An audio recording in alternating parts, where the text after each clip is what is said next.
그런즉 안식할 때가 하나님의 백성에게 남아있도다. 이미 그의 안식에 들어간 자는 하나님이 자기의 일을 쉬심과 같이 그도 자기의 일을 쉬느니라. 그러므로 우리가 저 안식에 들어가기를 힘쓸지니 이는 누구든지 저 순종하지 아니하는 본에 빠지지 않게 하려 함이라. 하나님의 말씀은 살아있고 활력이 있어 좌우에 날선 어떤 검보다도 예리하여 혼과 영과 및 관절과 골수를 찔러 쪼개기까지 하며 또 마음의 생각과 뜻을 판단하나니 지으신 것이 하나도 그 앞에 나타나지 않음이 없고 우리의 결산을 받으실 이의 눈앞에 만물이 벌거벗은 것 같이 드러나느니라. 아멘. 오늘은 살아있는 말씀이라는 제목으로 우리 하나님 말씀 함께 나누도록 하겠습니다. 히브리서 3장과 4장의 주요 관심사는 안식에 관한 것인데, 이 구약에서 출애굽한 이스라엘 백성들이 가나안에 들어가는 것을 구약에서는 안식으로 봤고, 그들이 들어가지 못한 원인이 완고함에 있으니 너희들도 그렇게 되지 않도록 주의하라 하는 것이 3장과 4장의 핵심입니다. 히브리서 기자가 말하는 안식을 잘 보시면 대충 세 가지로 시대별로 나눌 수 있는데, 첫 번째가 창조의 안식, 두 번째가 가나안의 안식, 세 번째가 남아있는 안식, 이렇게 세 가지로 구분을 할 수가 있겠습니다. 먼저 창조 안식은 이건 이미 창조 때 완성이 된 안식입니다. 그래서 그 안식은 완전한 안식이고 영원한 안식이기 때문에 믿음으로 우리가 들어가기만 하면 되는 것인데, 5절을 보시면 이 안식에 들어가지 못한 사람들이 남아있다 이렇게 표현한 것으로 봐서 남아있다는 표현이 있으니까 결론적으로 아직 들어가야 할 안식이 여전히 남아있다 이렇게 결론을 낼 수 있는 겁니다. 두 번째로 가나안 안식에 대해 8절에서 만일 여호수아가 그들에게 안식을 주었더라면 그 후에 다른 날을 말씀하지 아니하셨으리라. 그런즉 안식할 때가 하나님의 백성에게 남아있도다. 여기서도 여호수아의 안식은 불완전한 안식이므로 아직 안식이 남아있다 이렇게 결론을 낸 겁니다. 근데 여호수아라는 말 자체가 헬라어로 하면 예수스라는 말입니다. 여호수아가 예수님하고 이름이 같거든요. 히브리식 표현이 여호수아 혹은 예슈아, 헬라식으로 표현하면 예수스 이렇게 되는 겁니다. 여호수아는 하나님의 백성들을 안식의 땅으로 인도하는 예수님의 예표적인 인물로 구약에서 등장을 한 겁니다.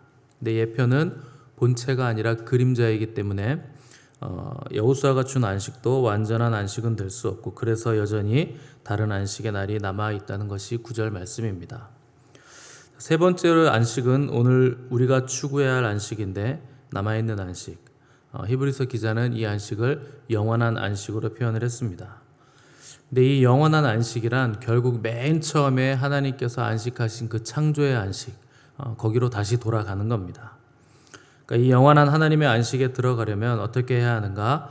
바로 오늘이라고 부르는 지금 이 순간 오늘 우리가 순종을 해야 한다 하는 것입니다. 왜냐하면 하나님께서 이 안식에 들어가는 날을 특정한 날로 정하신 것이 아니라 바로 오늘로 정하셨기 때문에 오늘 우리가 순종을 해야 된다 하는 것입니다. 결론적으로 창조 안식과 영원한 안식은 같은 안식이고, 이미 믿음으로 그 안식에 들어간 자들이 있는 것을 볼 때 우리들도 안식에 들어가기를 힘써야 함을 권면하면서, 동시에 들어가지 못한 광야 백성들처럼 너희들 불순종의 늪에 빠지지 말라 하는 것이 이 안식에 관한 히브리서 기자의 전체 요점입니다. 아마 여기까지 설명을 다 하고 나면 히브리서 기자 스스로도 생각하기를 진짜 길게 설명했다 이렇게 느낄 겁니다. 여러분도 길다고 느끼셨을 겁니다. 도대체 왜 히브리서 기자는 이렇게 복잡하고 장황하게 이 안식에 대해서 길게 설명을 했는가? 히브리서 기자가 이 성경을 쓸 당시 시대 사람들을 가만히 보니까 자꾸 유대교로 돌아가려고 하는 사람들이 있었던 겁니다. 이스라엘 백성들이 믿지 않고 안식에 들어가지 못하는 것을 보니 너희들도 이 안식에 들어가지 못할 위험한 상황에 지금 처해 있는 것을 내가 보면서 너무나 내가 위기감을 느낀다. 그래서 내가 이렇게 장황하게 이 안식에 들어가기를 힘쓰라고 쓴 것이다 하는 겁니다. 이 과거 이스라엘 백성들은 이미 벌어진 사건이기 때문에 뒤로 해놓고 히브리서 시대의 이 신자들은 아직 벌어진 사건이 아니지만 내가 보기에 아주 너희들 위험해 보인다 하는 겁니다. 그래서 이렇게 장황하게 안식이 뭔가를 쭉 설명을 하고 나서 그 유명한 구절 12절 말씀이 등장한 것인데 우리 12절 말씀 한번 읽어보겠습니다. 다 같이 시작. 하나님의 말씀은 살아있고 활력이 있어 좌우의 날선 어떤 검보다도 예리하여 혼과 영과 및 관절과 골수를 찔러 쪼개기까지 하며 또 마음의 생각과 뜻을 판단하나니. 아멘. 자, 이 말씀은 우리가 단독적으로 굉장히 외우기도 하고 유명한 구절이기도 합니다. 그런데 이 구절이 나온 배경은 뭔가 하나님이 주시는 안식에 들어가기를 힘써야 된다 하는 것이 배경이 되면서 하나님의 말씀에 관한 이 구절이 나온 겁니다. 3장 7절을 보시면 성령이 이르신 바와 같이 오늘 너희가 그의 음성을 듣거든 이라는 표현이 나옵니다. 4장 7절을 보시면 오랜 후에 다윗의 글에 오늘날 너희가 그의 음성을 듣거든 이라는 같은 말씀이 나오는데 이것이 다윗의 말이기도 하면서 동시에 3장 7절에서는 성령 하나님의 말씀이다. 히브리서 기자가 이렇게 기록을 해 놓은 겁니다. 그러니까 다윗이 말한 거지만 성령님께서 계시하셔서 주신 말씀이기 때문에 이 말씀은 결국 하나님의 말씀이고 하나님의 말씀은 살아있는 말씀이라서 혼과 영과 관절과 골수를 찔러 쪼개는 능력이 있다는 겁니다. 안식에 관한 모든 이야기를 다 하고 난 다음에 너희들 이 말씀을 잘 들어야 되는데 이 말은 내가 그냥 하는 말이 아니고 지극히 내 개인적인 말이 아니고 하나님이 하시는 말씀이기 때문에 내가 지금까지 했던 말 너희들 꼭 새겨드려야 된다. 흘려보내지 말아야 된다 하는 걸 말하고 있는 겁니다. 이 하나님의 말씀을 제대로 받으면 너희들에게 어떤 반응이 일어나야 마땅한가 하는 것을 히브리서 기자가 12절에서 지금 설명을 한 것인데 5가지로 지금 설명을 해 놓은 겁니다. 첫째, 하나님의 말씀은 살아있는 말씀이라 하는 겁니다. 말씀이 살아있다는 것은 하나님께서 살아있다는 뜻이기도 한 겁니다. 그러니까 하나님이 살아계시지 않으면 하나님의 말씀도 살아있는 것은 불가능합니다.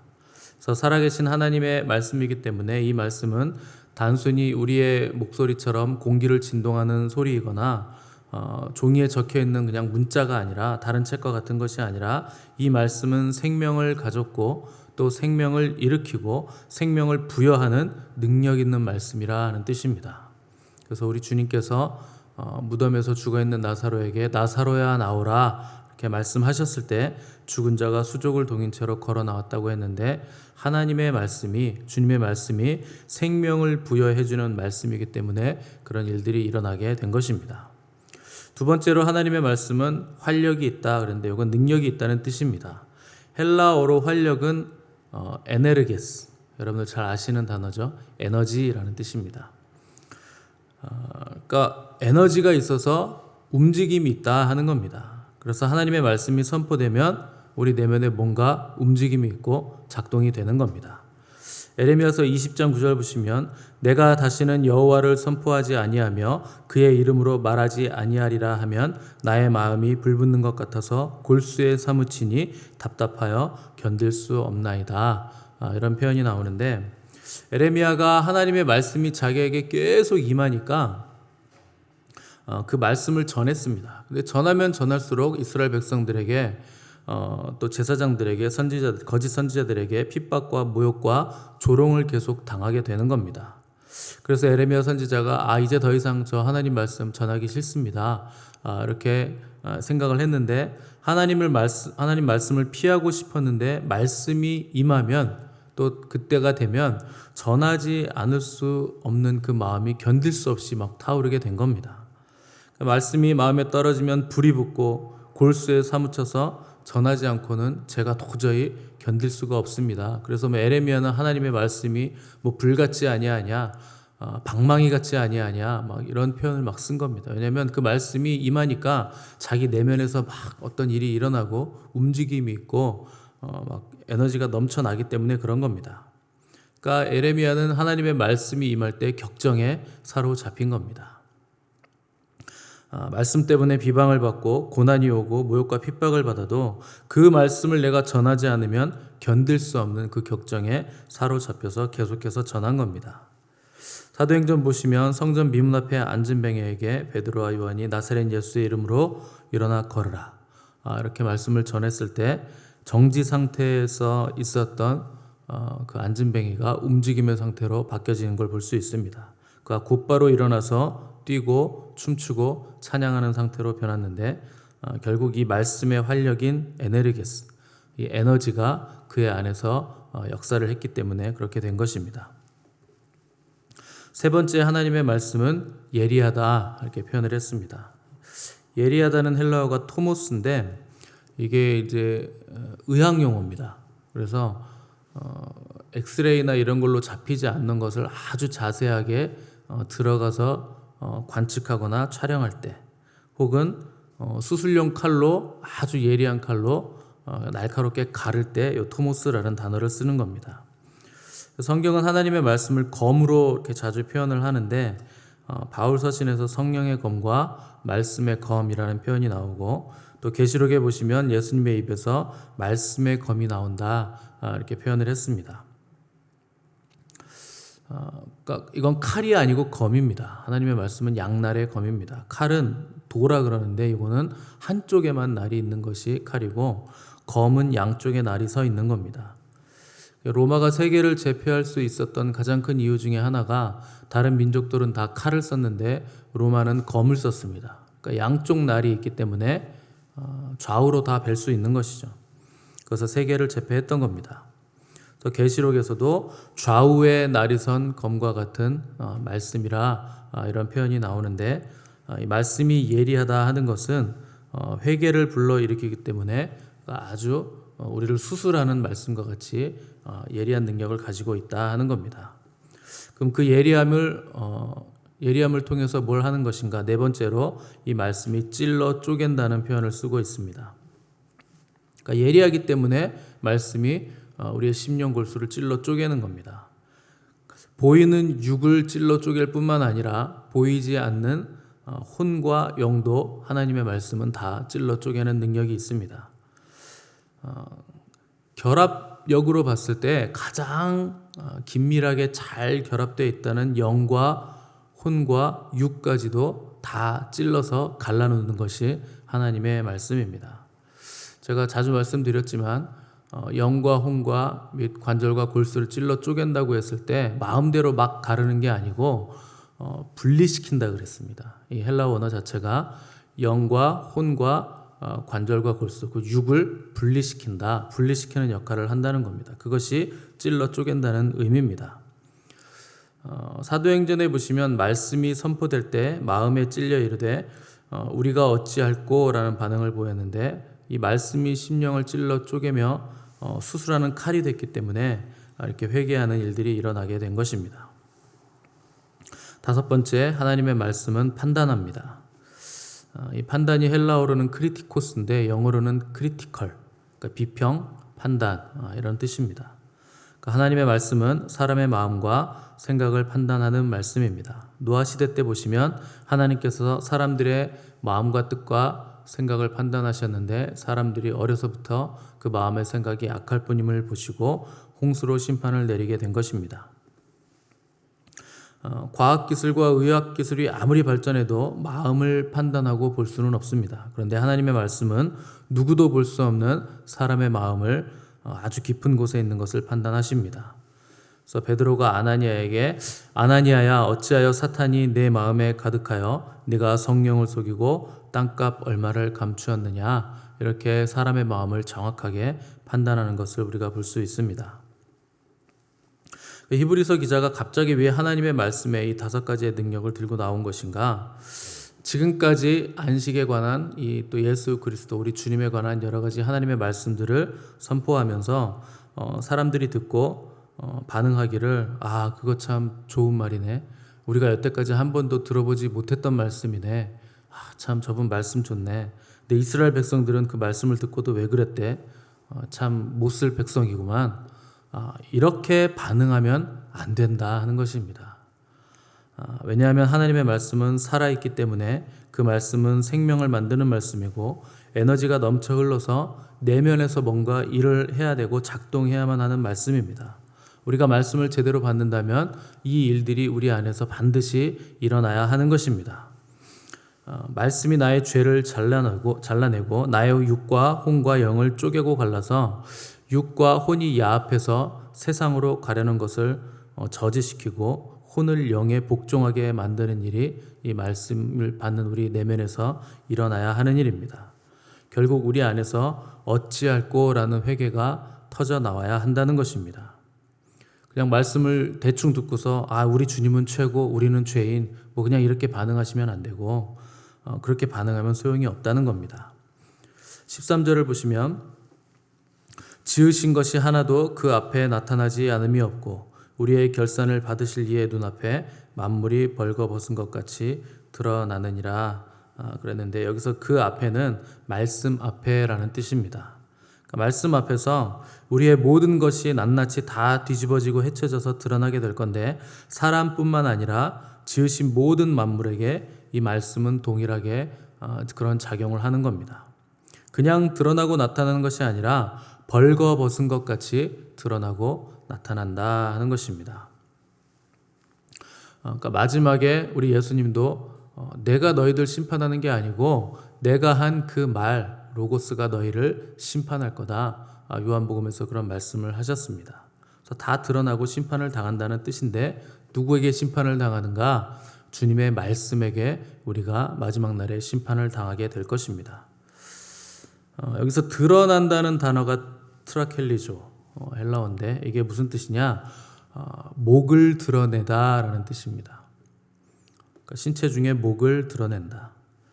그래서 구약에서 예배라는 단어를 쓸 때 샤크라는 단어를 쓰는데 이 샤크라는 단어는 경배하다라는 뜻입니다. 어떻게 경배하는가? 무릎 꿇고 조아리면서 이마를 땅에 대고 있는 상태. 결국 어떤 상태인가? 목을 드러낸 상태입니다. 이마를 땅에 대고 있는 상태는. 그러니까 전쟁에 패한 장수가 이긴 장수에게 목을 드러내놓고 절하면서 항복을 선언하면서 당신은 지금 내 목을 쳐도 나는 괜찮습니다. 내가 내 목을 당신께 드러내놓습니다. 이런 뜻입니다. 그러니까 당신의 처분을 기다립니다. 저는 완전하게 항복했습니다. 라는 뜻이 바로 예배라는 단어의 기원입니다. 동일하게 말씀이 우리의 모든 것을 드러낸다고 했을 때 우리의 목을 쳐도 좋습니다. 말씀의 처분을 기다립니다. 심판을 기다립니다. 이런 상태가 바로 트라켈리죠. 드러난다라는 단어입니다. 같은 단어입니다. 결국 뭔가 복음을 위해 말씀을 위해 목을 내놨다는 뜻입니다. 말씀을 대하는 우리의 자세는 목숨을 담보로 하는 자세, 목숨을 거는 자세여야 한다는 뜻입니다. 왜냐하면 하나님의 말씀이 우리의 운명을 결정하기 때문에 그렇습니다. 말씀이 의롭다고 하시면 의로운 것이고 말씀이 거룩하다고 하시면 거룩한 것이고 말씀이 불의하다고 하시면 불의한 것입니다. 말씀이 단순히 드러내는 것으로 끝나는 것이 아니라 오른쪽인지 왼쪽인지를 판단하고 죽느냐 사느냐를 결정하고 영생과 영벌을 결정하기 때문에 우리는 말씀 앞에 목을 내어놓고 목숨을 거는 자세를 가져야 한다 하는 것입니다. 말씀을 따라가면서 할 것이고 말씀을 따라가지 않으면 죽을 것이기 때문에 지금 너희들에게 한 내 말은 그냥 단순히 나의 개인적인 생각이 아니라 하나님의 말씀이다. 너희들 이 하나님의 말씀 앞에 가볍게 반응할 것이 아니요 이 말씀을 그냥 흘러 떠내려 보낼 것이 아니요 이 말씀이 너희 안에서 살아 역사하도록 반응해야만 한다 하는 것이 오늘 히브리서 기자의 경고입니다. 그러므로 여러분 오늘날 여러분들이 하나님의 말씀을 들으시거든 광야에서 시험하던 날에 거역하던 것 같이 마음을 완고하게 하지 마시고 오늘 믿음으로 반응하시기를 바랍니다. 하나님의 어미하신 말씀 앞에 목을 드러놓고 순종하시기 바랍니다. 적당히 싸우다가 반만 순종하지 마시고 여러분 목숨을 거셔야 됩니다. 살면서 한 번도 목숨 걸어본 일이 없는 부끄러운 삶을 살지 마시고 가장 가치 있고 영원하고 가장 높은 차원인 하나님의 말씀에 여러분의 일생을 거시고 목숨을 거시고 여러분들의 젊음을 거시면 하나님 계신 곳에 우리도 함께 있을 것이고 예수 그리스도와 함께 영원한 안식을 우리가 누리게 될 것입니다. 이 땅에서부터 이 안식을 누리는 저와 여러분 되시기를 간절히 바라고 영원한 나라에서도 동일하게 이 영원한 안식을 창조의 안식을 누리는 저와 여러분 되시기를 간절히 바랍니다. 함께 기도하겠습니다.